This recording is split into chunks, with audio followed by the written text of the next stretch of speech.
Parce que bien souvent le voyage commence à Marrakech, j'en fais le point de départ de cette vidéo. À la fois traditionnelle et contemporaine, la ville rouge séduit par ses multiples facettes. J'apprécie avec un plaisir toujours renouvelé d'y séjourner. Sa médina envoûtante, ses jardins éclaboussants de vie, et la magie des couchers du soleil sur la place Djemma El Fna réservent des instants qui justifient à eux seuls le voyage. Mais si vous avez quelques jours de plus, je ne peux que vous encourager à céder à l'appel de l'Atlas, profilez non loin de là.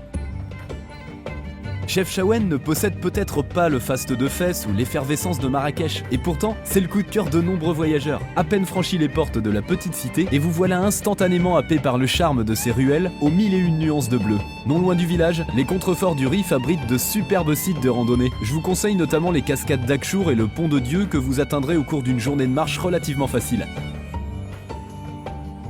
Tanger la Blanche est l'oublié des itinéraires marocains. Pourtant, celle qui fut jadis immortalisée par Delacroix, Matisse ou les Beatniks ne manque pas d'atouts pour séduire les âmes curieuses et nostalgiques. Le thé à la menthe, savouré depuis le rooftop d'un riad qui surplombe la splendide baie au bleu chagalien, y a comme un goût de la légende.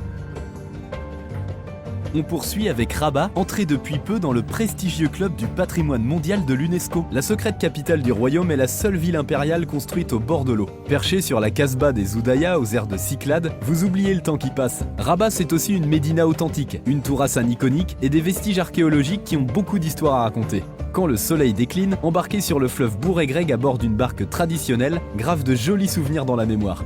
Pas clôturer cette vidéo sans évoquer la vallée des Roses, la vallée du Dadès, celle de l'Ounila, du Dra ou du Todra. Impossible également de ne pas citer Tinegir, l'oasis de Skoura ou celle de Tigmert. J'espère enfin que mes amis marocains ne m'en voudront pas d'avoir éclipsé Asila, Meknes, Volubilis, Moulay Idriss, Agadir, Tétouan, Mirleft ou Tafraout, et j'en oublie encore beaucoup.